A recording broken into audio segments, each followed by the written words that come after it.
শত ব্যস্ততার মাঝেও সংসারের কাজগুলো গুছিয়ে করতে ভালোবাসি। সংসারের জন্য কিছু কেনাকাটা করলাম। আসসালামু আলাইকুম, সবাই কেমন আছেন? আশা করছি সবাই ভালো আছেন ও সুস্থ আছেন। আমি শিল্পী, আমি নদীয়া জেলার ছোট্ট একটা গ্রামে থাকি। আবারও নতুন একটা দিনে নতুন একটা ব্লগ ভিডিও নিয়ে চলে এসেছি আপনাদের মাঝে। আশা করছি আজকে ভিডিওটি আপনাদের কাছে ভালো লাগবে। তো ভিডিও শুরুতেই তো দেখছেন যে কিছু কেনাকাটা করেছি সংসারের জন্য আর কি। তো এই জিনিসগুলো অনেক দিন ধরেই আমার কেনার খুবই প্রয়োজন ছিল, কারণ আমার একটা পানির জার রয়েছে, তো আরও একটা পানির জার আমার খুবই দরকার ছিল। তো কিনবো করে কেনা হয়নি প্রথমত। দ্বিতীয়ত হচ্ছে যে সংসারের এইসব টুকটাক জিনিসগুলো আমি সংসার খরচের টাকা থেকে কিনে থাকি আর কি। তো সেই কারণেই আমি এই জিনিসগুলো আর কেনা হচ্ছিল না। যেহেতু একটা জার রয়েছে, তো সে কারণে আরও হয়তো কেনা হচ্ছিল না। আর মেন কথা হচ্ছে আমরা নিম্নবিত্ত ঘরের মানুষ। আমাদের কোনো কিছু কেনার আগে অনেকবারই ভাবতে হয় যে হুট করে কিনে ফেলবো, সেটা কিন্তু হয় না। মানে আগে আমি এই জিনিসগুলো খুবই করতাম যে হুট করে কোনো জিনিস আমি কিনে রাখতাম, কিন্তু মাসের শেষে দেখা গেছে আমার খুবই অসুবিধা হয়ে যেত। তো সবাই কিন্তু পারফেক্ট একেবারেই হয় না, হয়তো আস্তে ধীরে পারফেক্ট হতে মানে শেখে আর কি। তো আমিও সেরকমই এরকম অনেকই জিনিস আমার সংসারে আছে যেগুলো হয়তো আমার প্রয়োজন নেই, বছরে একবার কিংবা কয়েকবার হয়তো আমার দরকার, কিন্তু সেসব টাকাগুলো আমার তখন যদি থাকতো তাহলে হয়তো আমার অন্য কাজে লাগতো। কিন্তু যাই হোক, ওই তো বলেছি যে সব কিছুতেই পারফেক্ট হতে গেলে অনেকটা সময় নিতে হয়। তো যাই হোক, আমি সেই থেকেই মানে আমার এই 17 বছরের সংসারে আমি আস্তে আস্তে ধীরে ধীরে বা বুঝে শুনে হিসেব করে চালাতে গিয়ে আমি অনেক কিছুই শিখেছি। তো যাই হোক, সেই কারণে আমি এখন আর হুট করে কোনো জিনিস কিনি না, আর প্রয়োজন ছাড়া তো কিনিই না। তো যাই হোক, এই জিনিসগুলো আমার খুবই দরকার ছিল, তো সেই কারণে আমি নিয়ে এসেছি আজকে।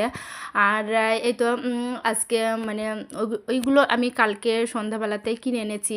আর আজকে সকালবেলা আমি সব কাজ কমপ্লিট করে তারপরে আমি ভিডিওর জন্য এই কাজ কটা করেছি। তো যাই হোক, আমার ছেলেকে দিয়ে বাজারে দিয়েছিলাম, যে আমি লিখে দিয়েছিলাম যেগুলো আনতে, তো সেগুলোই আমার ছেলে নিয়ে এসেছে। তো চলুন দেখি কি কি নিয়ে এসেছে। এখানে নিয়ে এসেছে রুই মাছ, একদম ফ্রেশ রুই মাছ, আর নিয়ে এসেছে পটল, পুঁই শাক, মিষ্টি কুমড়ো। তো যাই হোক, যে এক পিস মাছের মাথাটা দিয়েছে সেটা দিয়েই আমি মিষ্টি কুমড়ো আর পুঁই শাক দিয়ে রান্না করব। আর রান্না করব পটল ভাজি আর মাছের ঝোল। তো যাই হোক, এই তো এখন আমি আগে সবজিগুলো কেটে কুটে গুছিয়ে রাখছি। তো যাই হোক, বাসি কাজ আমি কমপ্লিট করে নিয়েছি। তো অফ ক্যামেরায় আমি সকালে যেসব কাজগুলো থাকে সব কাজগুলো সেরে নিয়েছি, সাথে মাটির চুলাটা লেপে নিয়েছি, ছাগলকে খেতে দিয়েছি। তো তারপরে আমি ঘরটা মুছে নিয়েছি। তো তারপরে এখন আমি চলে এসেছি সবজিগুলো কেটে কুটে পরিষ্কার করে রাখবো, সাথে নাস্তাটাও করে নিয়েছি। যেহেতু অসুস্থ ছেলে মানে আরিসকে আমি পরোটা, ডিম সিদ্ধ আর 2টা খেজুর দিয়েছিলাম, ও খেয়ে নিয়েছে। চাটা খাওয়ার জন্য খুবই বায়না করেছিল, কিন্তু আমি ওর জন্য আবার আলাদা করে চিনি বাদে চা করে দিয়েছি। তো সেটা দিয়ে ওকে খেয়ে টেয়ে দিয়ে তারপরে আমি কাজগুলো করছি। আর এই ভিডিওটি হচ্ছে বৃহস্পতিবারের দিন, তার কারণ মানে আমি যে সংসারের কাজগুলো করেছি তার ভিতরে ফোনে ফোনে আমাদের যোগাযোগ হয়েছে আমার বোনের বিয়ের জন্য আর কি। তো যাই হোক, আমি ওই কাজে মানে ফোনের মাধ্যমেই আমি কাজগুলো করে নিয়েছি, ফোনে কথা বলেছি আর কাজগুলোর সাথে করে নিয়েছি। তো যাই হোক, খুব আনন্দ সহকারেই আমি কাজগুলো করেছিলাম, যেহেতু আমার বোনের বিয়ে আগামীকাল শুক্রবারের দিন আর কি। বিগত ৫-৬ বছর ধরে আমার বোনের বিয়ের জন্য ছেলে দেখাশোনা হয়, মানে একদম একটানা যে দেখাশোনা হয় তা নয়, মাঝে মধ্যে হয় হয়তো, সেরকম কোনো নয়। কেউ নিয়ে আসলো ছেলে, দেখা গেছে মেয়ে দেখালো, যদি পছন্দ হয় তো ভালো, না হয়তো হলো না, এরকম করে করে লাস্টে যে 2 বছর ধরে একদম আমরা উঠে পড়ে লেগেছিলাম যে বিয়েটা দিতেই হবে। তো সেজন্য আমরা সেরকমভাবেই করেছিলাম। তো এর আগে তো আপনাদের বলেছি যে এইভাবে অনেক বিয়ে ভেঙে গিয়েছে। তো ফাইনালি আগামীকাল আমার বোনের বিয়ে হবে, আলহামদুলিল্লাহ আলহামদুলিল্লাহ। তো এই দিনটা যে কতটা আনন্দের ছিল তো আপনাদের কি বলবো আর কি। তো যাই হোক, অলরেডি কিন্তু বিয়ে হয়েও গেছে, আমার বোন শ্বশুরবাড়ি থেকে চলেও এসেছে, কিন্তু ভিডিওটি দিতে আমার দেরি হয়ে গিয়েছে। তো যাই হোক, এর আগে তো বলেছিলাম যে আমার ছেলের তো অ্যাক্সিডেন্ট হয়েছে, তো আমার ছেলেকে দেখতে বেশ অনেক মানুষজন এসেছিল, যেমন যাদের ছেলের সাথে অ্যাক্সিডেন্ট হয়েছে তারা এসেছিল, প্লাস আমার ননদ, তারপরে আমার আরও যে আত্মীয় স্বজন আছে মোটামুটি বেশ আমার ছেলেকে ভালোই দেখে গিয়েছে আসলে। তো সেই কারণে, আর যেহেতু আমি মানুষজনের ভিতরে ভিডিও করতে লজ্জা বোধ করি, আর মেন কথা ওনারা তো জানেন না যে আমি ভিডিও বানাই, তো সেই কারণে আর ক্যামেরাটা অন করার মানে সেই সাহসটা আর পাইনি। তো যাই হোক, আবার সবাই যে ক্যামেরার ভিতরে থাকবে মানে থাকা পছন্দ করে, তাই না? তো আর আমিও তো তাদের বলতেও পারছি না যে আমি ভিডিও বানাচ্ছি। তো যাই হোক, সেই কারণেই হয়তো ভিডিও ক্লিপটুকু রাখা হয়নি। তো যাই হোক, গ্রামের মানুষের ভিতরে সেই মানবিকতাটা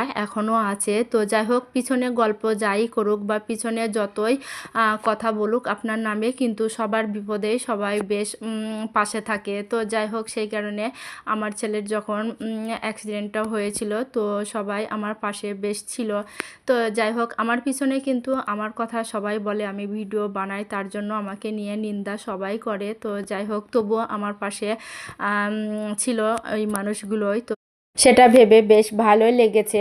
আর এখন চলে এসেছে তো আমার ঘরে বেড কভারটা উঠিয়ে ঝেড়ে ঝুড়ে আবার নতুন করে ভালো করে টান টান করে খাটে বেড কভারটা পেতে রাখলাম। আর এখন ফার্নিচারগুলো একটু মুছে নিব। আর যেহেতু আমি রান্নার জন্য সব রেডি করে রেখেছি, তো সেই কারণে আমার রান্নাটা করতেও দেরি হবে না। আর দেখবেন, যদি রান্নার জন্য সব কেটে কুটে রেডি করা যায় তাহলে রান্নাটা ঝটপট করা যায়, কিন্তু রান্না করতে যে যদি আপনি কাটাকুটি করেন তাহলে রান্নাটা অনেকটাই দেরি হয়ে যায়। তো সেই কারণেই আমি রান্নার জন্য কাটাকুটি করে নিয়ে তারপরে রান্না বসাই। আর এইদিকে এই তো কিছু জামা কাপড় ছিল, সেগুলোই অফ ক্যামেরায় ভাঁজ করে নিয়েছি, সেগুলো জায়গা মতো রেখে দিয়েছি। আর যে কটা আনলাতে রেখে দিব সেই কটাই এখন রেখে দিচ্ছি। তো যাই হোক, ভিডিওর এই পর্যন্ত কারা আছেন আমি জানি না, কিন্তু যারা আছেন প্লিজ ভিডিওটিতে একটা লাইক দিয়ে দিবেন, সাবস্ক্রাইব করে পাশে থাকা বেল আইকনটা প্রেস করে রাখবেন, যাতে করে আমি নতুন ভিডিও পাঠানোর সাথে সাথে আপনার ফোনের নোটিফিকেশন চলে যায়, আর আপনি আপনার সময় সুযোগ বুঝে ভিডিওগুলো দেখে নেবেন। আর অলরেডি এই কাজটা যারা করে দিয়েছেন আপনাদের জানাই অসংখ্য অসংখ্য ধন্যবাদ। আমি এর আগে যে ভিডিওটি দিয়েছি, তো সেই ভিডিওই আমার কপিরাইট হয়েছে। তো জানি না কেন হয়েছে, সম্ভবত মিউজিকের জন্য হয়তো হয়েছে। তো সেই কারণে আমি এই ভিডিওই মানে কপিরাইটের জন্য মিউজিকটা রাখবো না। তো যাই হোক, দেখি কেমন হয় আসলে। তো আমি তো বুঝতে পারছি না কোন মিউজিকটার জন্য আমার ভিডিওতে কপিরাইট এসেছে। তো যাই হোক, সেই কারণে আমি বিনা মিউজিকে আজকে ভিডিওটি পাঠাবো। তো যাই হোক, আমি যে মিউজিকটা ভিডিওয় রেখেছি, তো সেই মিউজিকটা ফ্রলিক বলে লিখলে চলে আসে। তো সেইভাবেই আমি মানে অন্য দিনকার মতো আজ সেদিনকেও আমি ওইভাবে সেট করেছিলাম মিউজিকটা, কিন্তু মিউজিকটা দেওয়ার পরে আমি আর চালিয়ে দেখিনি যে মিউজিকটা আদৌ সেট হয়েছে কি না। মানে সেট হয়েছে এটা বুঝতে পারছি, যে কোন মিউজিকটা হয়েছে সেটা আর আমি মানে ভিডিওটি অন করে দেখিনি। তো যাই হোক, পরে জানতে পেরেছি যে ভিডিওতে 3-4টা মিউজিক সেট হয়ে গিয়েছে আর এরকম হয়ে গিয়েছে, তো তার জন্যই কপিরাইটটা হয়ে গিয়েছে। তো যাই হোক, ভিডিওটি আমি আর ডিলিট করিনি। তো ইউটিউবে দেখলাম ভিডিও ডিলিট না করাটাই ভালো, তো সেই কারণে আমি ভিডিওটি রেখে দিয়েছি। তো যাই হোক, আমার খাটটা গোছানো হয়ে গিয়েছে, এখন চলে এসেছি। আল্লাটাও তো আগে গুছিয়ে নিয়েছি, তো এখন শুধু ভালো করে একটু মুছে নিয়েছি। আর সোফাটাও ঝেড়ে নিয়েছি। তো সোফাটাই আমি যখন সোফাটা ঝেড়েছিলাম তখন এত পরিমাণে ধুলা বার হচ্ছিল না, কিন্তু আমি যখন ভিডিওতে ভয়েস দিতে এসে দেখছি বেশ অনেকটাই পরিমাণে ধুলো বার হয়েছে। তো যাই হোক, যেগুলো খালি চোখে দেখা যায়নি। যেহেতু অনেক আত্মীয় স্বজনরা এসেছিল, তো যাই হোক, সেই কারণে হয়তো ধুলাটা বেশি হয়ে গিয়েছে। তো সোফার কভারটা কাচতে হবে। তো যাই হোক, সময় পাচ্ছি না। মেন কথা হচ্ছে যে সংসারের আরও তো অন্যান্য কাজগুলো থেকে যায়, তাই না? শুধু যে ঘর পরিষ্কার করা বা রান্না করা, এগুলো বাদেও তো অনেকটাই কাজ থাকে আমাদের মেয়েদের, তাই না? তো সব কিছু সামলে যদি আমি মানে সব কিছুই যদি ভিডিওর ভিতরে দেখানো যায় তাহলে সেটা আর ব্লগ থাকবে না, হয়ে যাবে বাংলা মুভি। তো যাই হোক, একটু মজা করলাম। তো এই কাজগুলো সব মেয়েরাই করে, তো আমি আর নতুন করে কি বলবো, তাই না? তো যাই হোক, এখন চলে এসেছি রান্না বান্না করতে। আগে আমি মাছগুলো ভেজে নিব, তো তারপরে আমি রান্নাটা করব। আর ওইদিকে বসিয়ে দিয়েছিলাম সবজিটা রান্না করব তার জন্য। তো সবজিটা রান্না করার জন্য আমি মশলা সব কষিয়ে নিয়েছি। তো মশলা কষিয়ে নিয়ে তারপরে আমি এই বড় চুলাটায় দিয়েছি। এখন আমি পুঁই শাকটা আগে রান্না করব, তো তারপরে মাছটাকে রান্না করব। তো মাছটা ভাজা হয়ে গিয়েছে, যে তেল ছিল তো সেই তেলে আরেকটু তেল দিয়ে আমি আলুগুলো ভেজে নিব। আর আলুগুলো আমি অল্প আঁচে ভেজে নিয়েছি।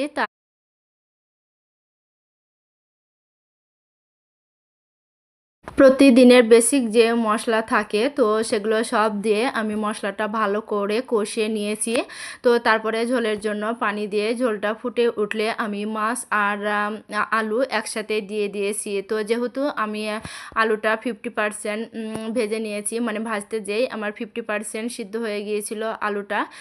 তো এই মাছের সাথে আলুটা একসাথে দিয়ে দিলে সম্পূর্ণ রান্নাটা হয়ে যাবে। তো যাই হোক, এই তো রান্না বান্না আমার হয়ে গিয়েছে। তো এই তো আলু দিয়ে মাছের ঝোলটা বেশ লোভনীয় লাগছিল। এইদিকে পটল ভাজা করেছি আর করেছি সবজি। তো যাই হোক, এটাই ছিল আজকে আমাদের রান্না বান্না। তো চলুন বোনের বিয়েটা এক ঝলক দেখিয়ে দিই। আর ওদের জন্য আপনারা একটু মন থেকে দোয়া করবেন, ওরা যেন সুখে শান্তিতে সংসার করতে পারে। আর আজকে ভিডিওটা এখানে শেষ করছি। ভালো থাকবেন, সুস্থ থাকবেন। আল্লাহ হাফেজ, আসসালামু আলাইকুম।